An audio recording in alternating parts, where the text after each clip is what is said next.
మరి ఈ వీరుడైన వీళ్ళకి జనరేషన్లో ఎవరికి ఇప్పుడు చెప్పలేదు. హనుమంతుని గురించి తీసుకుంటే హనుమంతుడు నిత్య బ్రహ్మచారి. మరి ఈ జనరేషన్లో హనుమంతుని భక్తులు హనుమంతుని నుంచి ఈ విషయాన్ని నేర్చుకోవచ్చా?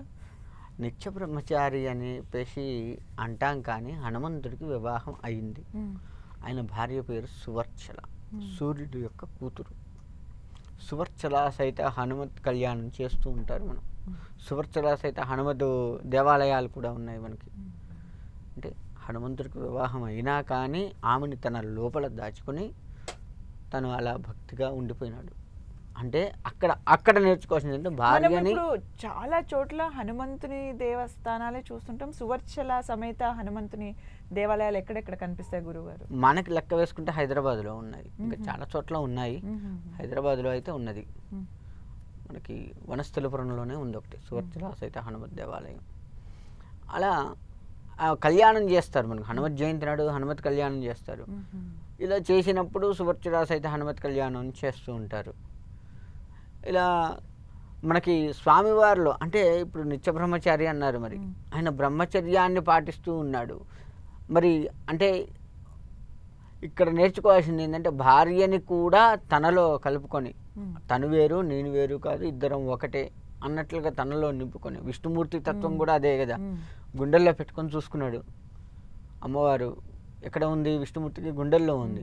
అంటే భగవంతుడు ఇచ్చే సందేశం ఏందయ్యా అంటే మనకి భార్యాభర్త వేరు కాదు, ఒకరి గుండెల్లో ఒకళ్ళు ఉండి తీరాలి. అంతేకాక హనుమంతుడు ఎంత గొప్ప భక్తుడు అంటే గుండెని చీరిస్తే సీతారాములు కనపడ్డారు.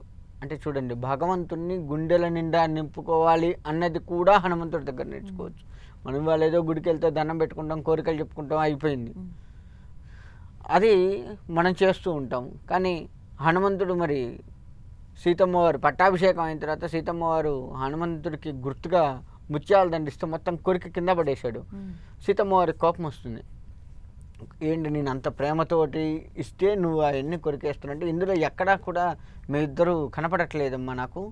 అంటే మరి ఎక్కడున్నావు అంటే నా గుండెల్లో ఉన్నారు మీరంటే చూపించగలవా అని అందరూ అడిగితే చీల్చి చూపించాడు. అందుకే మనకి ఇట్లా గుండెలు చీల్స్తూ ఆ రాముడు సీత ఉన్న ఫొటోస్ మనకి హనుమంతుడి బాగా కనపడుతుంటాయి. అంటే చూడండి, భగవంతుడు హనుమంతుడు రామభక్తుడు కదా.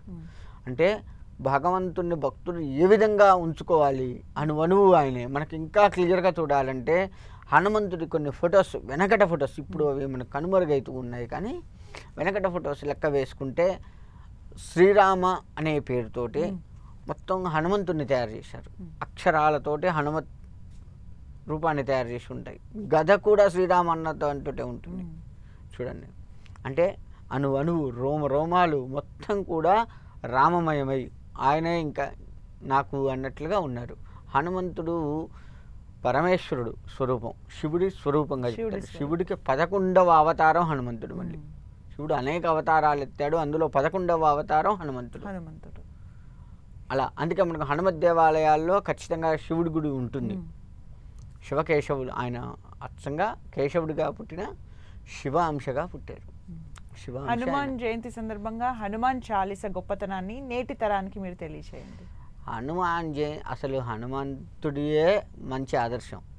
హనుమాన్ చాలీసా పఠించినంత మాత్రాన ఏమవుతుందయ్యా, హనుమంతుడి నామము పఠిస్తే ఎంత ఫలితమో హనుమత్ చాలీసా పఠిస్తే కూడా అంతే ఫలితం.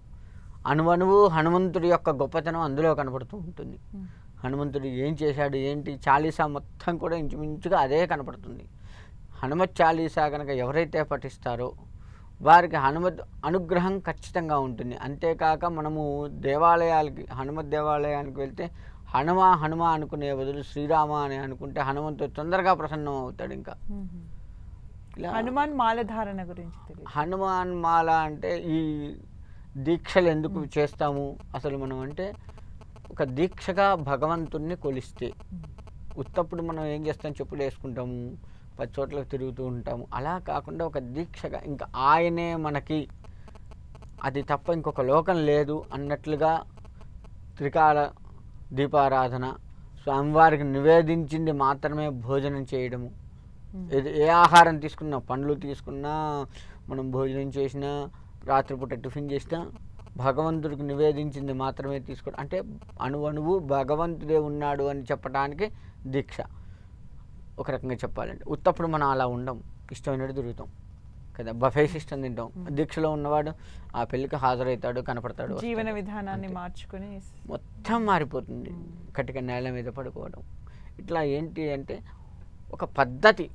దీక్షలు ఏ దీక్షైనా, హనుమత్ దీక్ష, నారసింహ దీక్ష, ఏ దీక్షలైనా ఒక పద్ధతిని చూపిస్తుంటాయి. అయ్యప్ప దీక్ష ఇప్పుడు ఎక్కువగా కనపడుతుంది మనకి, ఒక పద్ధతిని చూపిస్తూ ఉంటాయి. ఆ పద్ధతిని ఫాలో అవుతూ భగవంతుని కనుక కొలిచినట్లయితే తప్పకుండా మనకు వరం ఇస్తాడు. అంతేకాకుండా ఈ 40 రోజుల పాటు నువ్వు హనుమంతుడిని దీక్షగా కొలుస్తూ ఉంటే తర్వాత కూడా నీకు అది అలవాటయ్యి ఆ హనుమత్ నామస్మరణలో మునిగి తేలుతూ, భగవత్ నామస్మరణలో మునిగి తేలుతూ నీ జీవితాన్ని తరింప చేసుకోవడం కోసమే దీక్ష. మనం ఏం చేస్తున్నాం, ఈ 40 రోజులు మాత్రమే దీక్ష తీసేసామంటే ఇక మన ఇష్టం. ఇంకా హనుమంతుడిని మర్చిపోతాం. ఏదో మంగళవారం శనివారం వస్తే స్వామి దగ్గరికి పోతాం, నమస్కారం చేసుకుంటాం, అంతే తప్ప ఇంకేం ఉండదు. ఇంకా హనుమంతుడి గొప్పతనం ఏంటయ్యా అంటే, హనుమంతుడికి మనకి మిగతా దేవుళ్ళు శివుడిని లెక్క వేస్తే ఒక్క సోమవారమే, వినాయకుడిని లెక్కేస్తే బుధవారమే, ఇలా ఏ దేవుడిని లెక్కేసినా ఒక్కొక్క వారం ఉంటుంది. హనుమంతుడికి 2 వారాలు చేస్తాం, మంగళవారము శనివారం 2 చేస్తాం. శనివారం ఆయన పుట్టిన వారం, ఆయన పుట్టింది శనివారం నాడు. మంగళవారం వచ్చేసి ఆయనకి ఇష్టమైన వారం. అందుకని ఆ 2 వారాలు హనుమంతుడి గుడికి వెళ్ళటం చేయటం చేస్తూ ఉంటాం. అలా స్వామివారిని అర్చిస్తూ ఉంటే ఇంకా సత్వర ఫలితం లభిస్తూ ఉంటుంది.